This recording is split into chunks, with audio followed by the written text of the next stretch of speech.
அன்பு இல்லாமல் பயன் இல்லை. ஒரு மனிதர் தன் வீட்டிற்கு தேவையான ஒரு மேஜையை ஆன்லைனில் ஆர்டர் செய்திருந்தார்.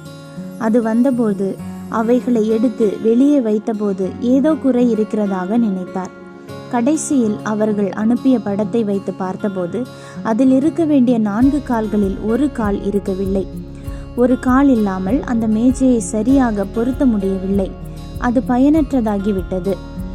ஒரு முக்கியமான பகுதி இல்லை என்றால் அது எப்படி உபயோகம் இல்லாமல் போவது போல நம்முடைய வாழ்விலும் காணப்பட வேண்டிய முக்கிய கனி இல்லை என்றால் நாம் எத்தனை ஆவிக்குரிய வரங்களை உடையவர்களாயிருந்தும் அதனால் பிரயோஜனம் இருக்காது.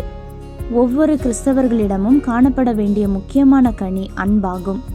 அதைத்தான் பவுல் 1 கொரிந்தியர் 13 இவ்வாறு கூறுகிறார்: நான் மனுஷர் பாஷைகளையும் தூதர் பாஷைகளையும் பேசினாலும் அன்பு எனக்கு இராவிட்டால் சத்தமிடுகிற வெண்கலம் போலவும் ஓசையிடுகிற கைத்தாளம் போலும் இருப்பேன்.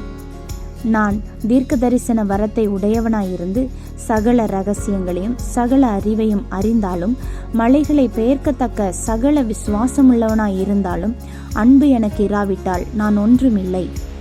எனக்கு உண்டான யாவற்றையும் நான் அன்னதானம் பண்ணினாலும் என் சரீரத்தை சுட்டெரிக்கப்படுவதற்கு கொடுத்தாலும் அன்பு எனக்கு இராவிட்டால் எனக்கு பிரயோஜனம் ஒன்றுமில்லை. நம்முடைய எல்லா காரியங்களும் அன்போடு கூட செய்யப்பட வேண்டும். தேவன் அன்பாகவே இருக்கிறார். பிதாவானவர் நம்மீது வைத்த அன்பினால் தமது ஒரே பேரான குமாரனையே நமக்காக கொடுத்தார். இயேசு கிறிஸ்து நம்மீது வைத்த அன்பினால் தமது கடைசி சொட்டு இரத்தம் வரை சிந்தி தம் ஜீவனையே கொடுத்தார். பரிசுத்த ஆவியானவர் நம்முடைய இருதயங்களில் அன்பை ஊற்றி இருக்கிறார். திரியேக தேவன் நம்மீது வைத்த அன்பை விளங்க பண்ணி இருக்கிறார் அல்லவா? அந்த அற்புதமான அன்புள்ள தேவனை நாம் நேசிக்கிறோமா?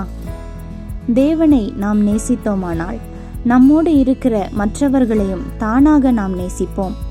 அன்பில்லாமல் செய்யும் எந்த காரியத்தினாலும் எந்த பிரயோஜனமும் இருக்காது. கிறிஸ்தவ வாழ்க்கையில் அன்பே பிரதானமானது. அன்பில்லாதவன் தேவனை அறியான் என்று வேதத்தில் வாசிக்கிறோம். அன்பில்லாத இந்த உலகத்திலே மற்றவர்களுக்கு தேவனுடைய அன்பை வெளிப்படுத்துவோம்.